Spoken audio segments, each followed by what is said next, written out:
Hey guys, today we're checking out the new Zoids Wild Kill Scythe. As you know, that means we're going to unbox it, we're going to look at it in action, and we're going to compare it to some other praying mantis Zoids. Let's take a look.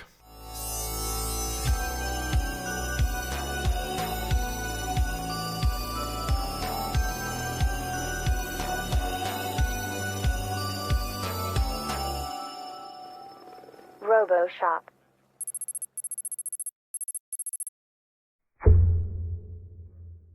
Alright, let's take a look at this thing. On the front here we have the usual, although I have to say this looks sort of particularly dark, as if, I don't know if this is supposed to be mud, but there's this fog in the back here. It's a little hard to tell what they're going for here. It's either like, like a volcano or it's a swamp. I actually can't tell.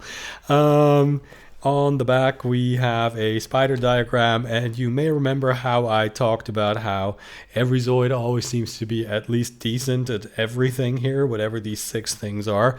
The Kill Scythe is only sort of okay at all of them. These just keep getting funnier. Also, you can deck it out with an extra blade here. As you can see, you have this photo manipulated battle scene here where I guess it's a swarm of kill scythes attacking a Brachiosaurus. On the sides here we have the usual. This is an ad for Zoids 0, and here we have regular mode and blast mode. There's no picture of it in bone mode because no bone mode exists, as is often the case with these smaller models. So let's peekaboo on the inside here. Of course we have the usual inserts.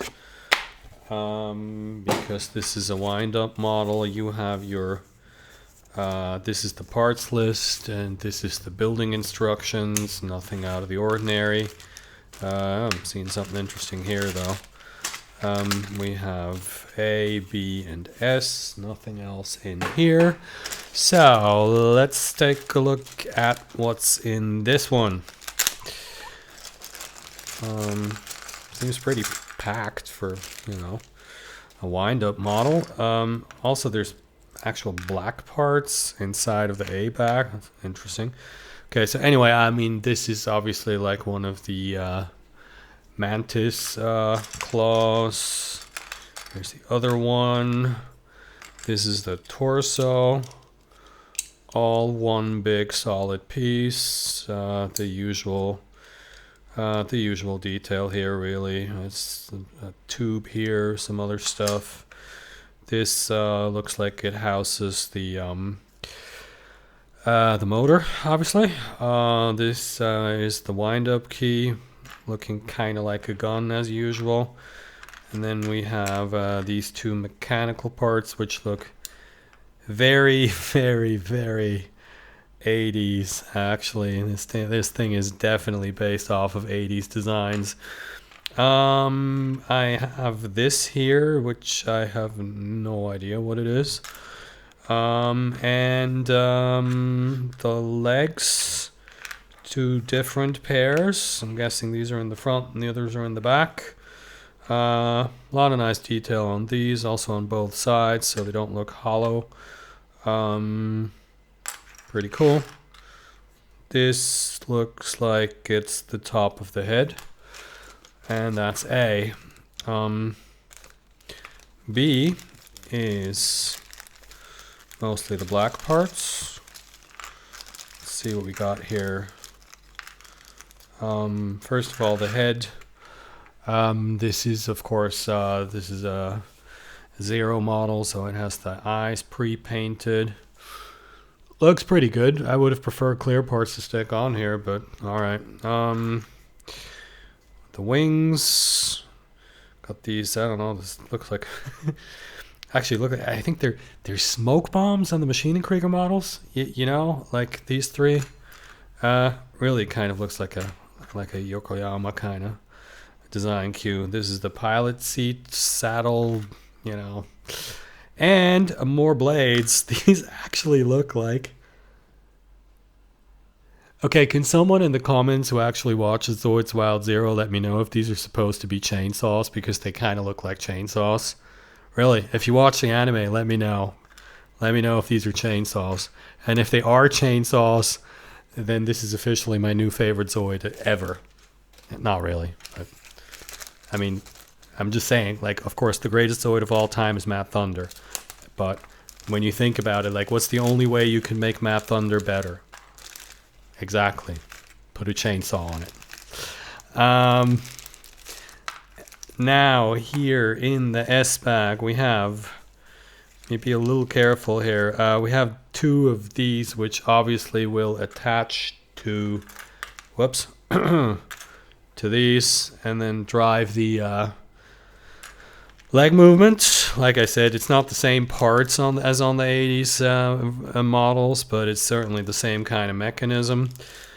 They have these kind of palish blue caps.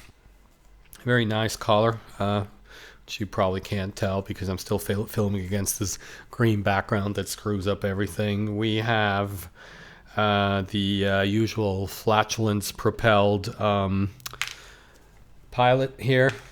I'm sorry, every time I look at these, I want to make a fart joke.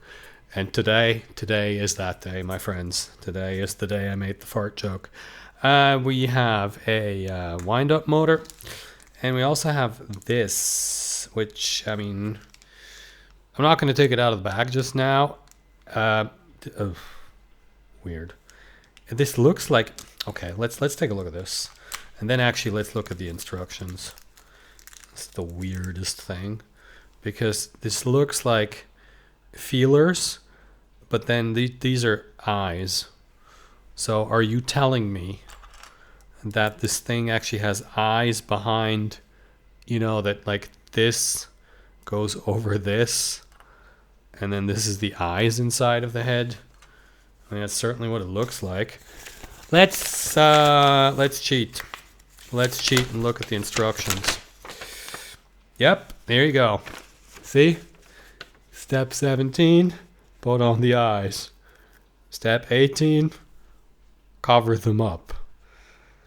Well, they're certainly dedicated to lore, I'll give them that.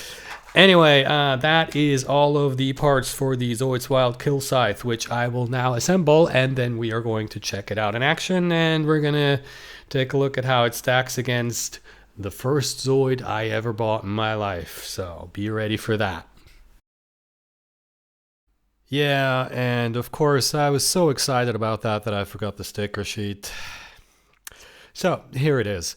I guess the only surprise is that there isn't an actual sticker that says Kill Scythe. The rest is the usual. The faction emblem, the Zoid's own emblem, and some caution markings and other assorted stuff. Okay, now let's check it out in action. And, well, it walks about as well as you might expect. Looks pretty hectic, like most wind-up Zoids. What you can see in this clip is that it basically walks in a circle because it's actually bumping up against the back of my photo booth. It actually looks like this. Not that this is an unusual problem for smaller wind-ups, but it is worth noting. You can also see it isn't balanced that well, and of course that means it's even worse in blast mode.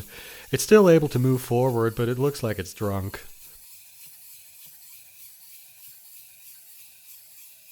I also wanted to show you guys how the blades move. There's a really fiddly mechanism in there that drives this, and it actually works very well, but when the Zoid's walking, it's such a flurry that you kind of miss it, which is a shame. Now, here's that comparison I promised. The Mantizoid was the first Zoid I ever owned when I was like 6 years old, and it'll always have a special place in my heart just for that reason. As you can see, the Kill Scythe looks totally different, but it's basically the same size, and it also actually has essentially the same walking mechanism. One thing I will give the Kill Scythe is that the upright part of its torso isn't held in place by rubber caps, so it's more stable actually. And here's a comparison to the Dauntress from the Zoids 24 line, the only other praying mantis Zoid I have, and it's a good bit bigger than the Kill Scythe, and let's also note in passing that it has an exposed pilot. I believe you know why I'm pointing this out. So the verdict is this one's pretty good. I'm not particularly thrilled with the walking motion or the blast mode, but there aren't too many wind-up Zoids that walk in a way that's especially impressive. It's just sort of serviceable for the most part.